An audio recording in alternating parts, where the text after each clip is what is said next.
Chapitre 17. Plusieurs soldats en marche s'étaient rendus compte de la disparition du mandrago. Des cris retentissaient dans la pénombre naissante de la forêt clairsemée qu'une armée en campagne traversait. Gunshi gisait à terre, avec l'équivalent d'une migraine pour un mort-vivant. Il n'était plus qu'un crâne fêlé. Il venait de faire une chute d'une 30aine de pieds de hauteur et avait atterri violemment sur la face d'un soldat qui était mort sur le coup. Annorin, de son côté, était désorienté. Il avait quitté son apparence de mandrago et était revenu sous une forme multiple à laquelle il n'était pas accoutumé. Il était trois têtes, 3 créatures, 3 consciences, reliées télépathiquement pour n'en former qu'une seule.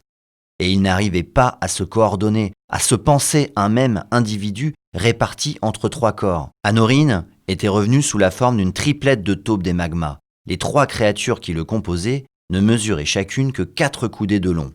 Ses carapaces écailleuses étaient marron, mais renvoyaient des reflets rougeâtres. Chacune de ses pattes possédait des griffes en fusion qui lui permettaient de creuser des galeries dans la plupart des sols, y compris ceux faits de roches très dures. Petit à petit, Annorin parvint à se rassembler mentalement. Ses pensées, d'abord confuses, devinrent plus claires. Il évalua la situation. Par ses 6 oreilles, il entendait des cliquetis d'armure. De nombreux hommes approchaient de leur position. Il chercha de ses 6 yeux nyctalopes le crâne de Gunshi. Celui-ci fut facile à trouver, car la lune transperçait les feuillages clairsemés et faisait ressortir la blancheur de l'os. Ses 3 membres se bousculèrent pour l'attraper. Une seule de ces 3 gueules finit par y arriver. Il ne put toutefois s'empêcher d'ouvrir les 3 en même temps, mais il sentait qu'il différenciait de plus en plus chacun de ces 3 lui. Pour fuir les soldats en approche, il s'imagina que le premier, celui qui tenait Gunshi, était ses jambes, et que les 2 autres étaient ses bras. Ça fonctionna. Il ordonna à ses bras de creuser. 2 taupes des magmas se mirent alors à pelleter à pleine puissance. La terre et la roche crépitaient et fondaient sous les griffes. Les racines s'enflammèrent. En un bref moment, une galerie aux parois fumantes d'une 15aine de coudées de long fut aménagée, tandis que 2 de ses membres creusaient une échappatoire à une vitesse incroyable. La 3e taupe entra dans le tunnel avec Gunshi dans la gueule et s'employa à refermer l'orifice. Il continua à progresser dans le sol et s'éloigna rapidement de la surface. Au bout de quelques minutes et une centaine de pas, il s'arrêta. Une taupe d'Annorin lâcha Gunshi au sol. « C'est dégradant d'être tenu ainsi. Je veux mourir. » « Tu es déjà mort, ne te plains pas. Que diable, je ne parviens plus à parler en vers de 12 pieds, avec césure à l'hémistiche. C'est affreux, horrible, catastrophique, totalement dissonant. » Différent. Mais est-ce bien le moment pour discourir sur ta rythmique, Annorin-san ? Nous sommes sous une armée. Mes mots n'ont plus d'âme. Arg, je meurs. Même sous ma forme de mandrago, mon bois continuait de grincer. En 2 temps de 6. Maintenant, c'est comme si mon cerveau était embrouillé. Calme-toi, Annorin-san. Cesse ton caprice de poète. Tu n'as pas toujours parlé ainsi, et pourtant tu vivais. En plus, tes cinérèses étaient pourries, et tu trichais en contractant les mots. Ce qui ne faisait pas toujours des alexandrins. Ajouta-t-il pour lui-même. Certes, je survivais avant de m'exprimer en alexandrin, mais depuis, je vis. Et c'est là la seule cadence qui me sied. Désormais, je souffre dans mon âme de lettré et préfère mourir que de renoncer à ma poétique appliquée. Ne dramatise pas. Il doit y avoir une explication logique. Ce doit être à cause de tes 3 êtres. Tes 3 cerveaux t'empêchent peut-être de placer tes hémistiches. Et c'est une autre découpe. Annorin se concentra.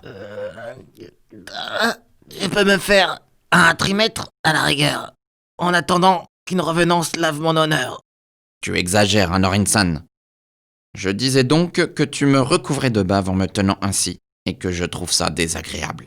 Préfères-tu donc que je te porte, brave compagnon ? Demanda Annorin en parlant de ses 3 têtes successives.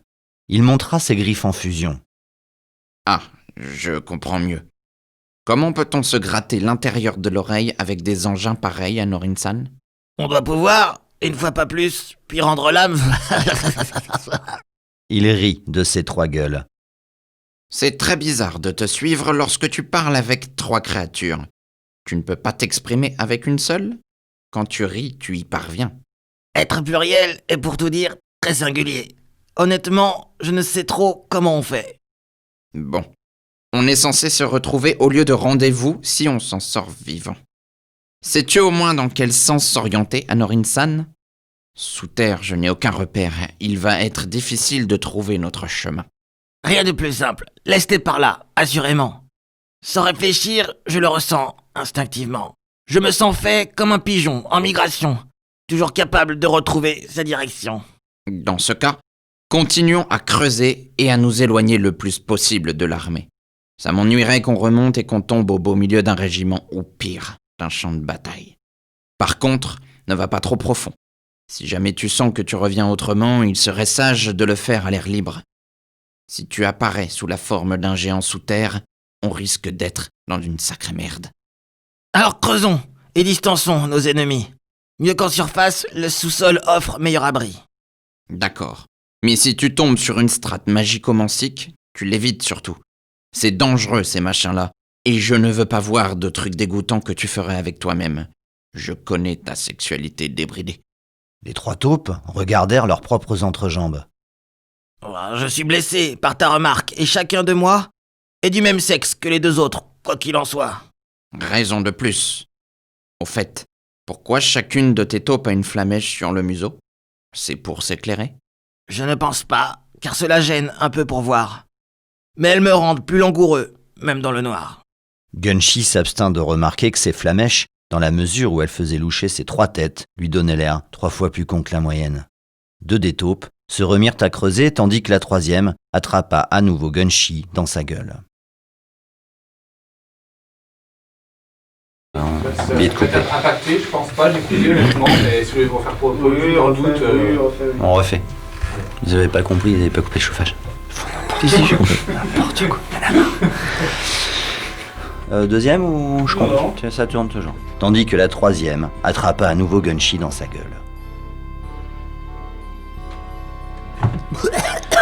Alors moi j'aimerais bien qu'on le refasse. Tandis que la 3e attrapa à nouveau Gunshi dans sa gueule.